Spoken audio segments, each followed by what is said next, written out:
Hello welcome back ನಮಸ್ಕಾರ. So ಇವತ್ತು ನಾವು ಮತ್ತೆ ಬ್ಯಾಗ್ಸ್ನೆಲ್ಲ ರೀಪ್ಯಾಕ್ ಮಾಡಿ ವಾಪಸ್ ನಮ್ಮ ಮನೆ ಕಡೆಗೆ ಪ್ರಯಾಣ ಬೆಳೆಸ್ತಿದ್ವಿ. ಸೊ ಬಿಫೋರ್ ದಟ್ ನಮ್ಮ ಬ್ರೇಕ್ಫಾಸ್ಟ್ನ ಮುಗಿಸ್ಕೊಳ್ಳೋಣ ಅಂತೇಳಿ ಬ್ರೇಕ್ಫಾಸ್ಟ್ ರೆಡಿ ಇತ್ತು. ಸೊ ಬ್ರೇಕ್ಫಾಸ್ಟ್ ಎಲ್ಲ ಮುಗಿಸ್ಕೊಂಡು ಹೊರಟ್ವಿ. ಅದು ಎಷ್ಟೇ ಆಚೆ ಇದ್ರೂ at the point of time ನಮ್ಮ ಮನೆಗೆ ಹೋಗಬೇಕು ಅನಿಸುತ್ತೆ. ಬಟ್ ಇನ್ನೇನು ಮನೆ ರೀಚ್ ಆಗ್ತಿದ್ದೀವಿ ಅಂದಾಗ ಮತ್ತೆ ತಲೆಗೆ ಅದೇ ಬರುತ್ತೆ.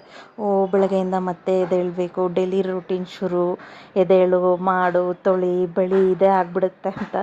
ಬಟ್ ಎನಿವೇಸ್ ಅದು ಎಲ್ಲರ ಮನೇಲೂ ಇದ್ದಿದ್ದೆ. ಅದರಲ್ಲೂ ಈ ಹೆಂಗಸ್ರಿಗೆ ತಪ್ಪದೇ ಇರೋ ಕೆಲಸ ಅದೆಲ್ಲ.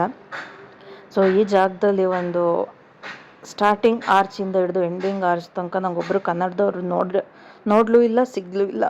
ಬಿಕಾಸ್ ಬರೀ ಟಿಬೇಟಿಯನ್ಸ್ ಇದ್ದರು. ಆ ಮನೆಗಳಾಗಿರ್ಬೋದು, ಅಂಗಡಿಗಳು ಅಥವಾ ಜಾಗಗಳಾಗಿರ್ಬೋದು, ಎಲ್ಲ ಪ್ರತಿಯೊಂದು ಟಿಬೇಟಿಯನ್ಸ್ದೆ. ಸೊ ನಾವು ಬೇರೆ ಕಡೆ ಹೋದರೆ ಇಷ್ಟೊಂದು ಪ್ರಾಮುಖ್ಯತೆಗಳು ಕೊಡ್ತಾರೋ ಇಲ್ವೋ ಗೊತ್ತಿಲ್ಲ. ಬಟ್ ನಮ್ಮ ರಾಜ್ಯಕ್ಕೆ ಬಂದವರು, ನಮ್ಮ ಊರಿಗೆ ಬಂದವ್ರಿಗೆ ಸಿಕ್ಕಾಪಟ್ಟೆ ಪ್ರಾಮುಖ್ಯತೆ ಸಿಗುತ್ತೆ.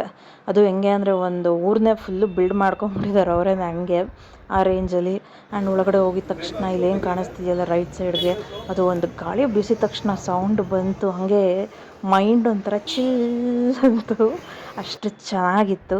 ಆ್ಯಂಡ್ ಇಲ್ಲಿಂದ ಶುರುವಾಯಿತು ಇವರಿಬ್ರದ್ದು. ಅಲ್ಲಿ ನಿಂತ್ಕೋ ಫೋಟೋ ತೆಗಿತೀನಿ, ಇಲ್ಲಿ ನಿಂತ್ಕೋ ಫೋಟೋ ತೆಗಿತೀನಿ ಅಂತ. ಬಟ್ ಅವ್ನು ಯಾವುದಕ್ಕೂ ರೆಡಿನೇ ಇರಲಿಲ್ಲ. ಈ ವಾಸ್ ಎಕ್ಸೈಟೆಡ್, ಯಾಕಂದರೆ ಈ ಥರ ಪ್ಲೇಸ್ ಫಸ್ಟ್ ಟೈಮ್ ಅವ್ನು ನೋಡ್ತಿರೋದು. ಸೊ ತುಂಬ ಜನ ಬೇರೆ ಇದ್ದರು. ಈ was excited as well as ಅವನಿಗೂ ಒಂಥರ ಏನಂತಾರೆ, ಎಲ್ಲರೂ ಇದ್ದರು ಅಂತ ಶೈ ಆಗ್ತಿತ್ತು ಏನೋ. ಆ್ಯಂಡ್ ಇಲ್ಲಿ ಈ ಸೌಂಡಿಗೆ ಮಾತ್ರ ಸೈಲೆಂಟಾಗಿ ಕೂತಿದ್ದ. ಸಿಕ್ಕಾಪಟ್ಟೆ ಪ್ಲೆಸೆಂಟಾಗಿತ್ತು ಸೌಂಡ್ ಅದು ಸಹ. ಆ್ಯಂಡ್ ಅಲ್ಲಿ ನೋಡ್ತಿರ್ಬೇಕಾದ್ರೆ we were feeling like something, ಯಾವುದೋ ಬೇರೆ ಕಡೆ ಬಂದುಬಿಟ್ಟಿದ್ದೀವಿ ಅನ್ನೋ ಥರ. ಹಂಗಾಗಿ ಅವನು ಸೈಲೆಂಟಾಗಿ ಕೂತಿದ್ದ ಅಲ್ಲಿ. ಆ್ಯಂಡ್ ಎಸ್ ಇದೆಲ್ಲ ಮುಗಿಸಿ ಮತ್ತೆ ಆಚೆ ಬಂದು ಹೊರಡಬೇಕು ಅನ್ನೋ ಅಷ್ಟರಲ್ಲಿ ಫೋಟೋಸ್ ತಗೊಬೇಕು ಅಂತ ನಮ್ಮದು ಅಂದರೆ ಅವನದು ತೆಗಿತಾನೆ ಇರ್ತೀವಿ, ನಂದು ನನ್ನ ಹಸ್ಬೆಂಡು.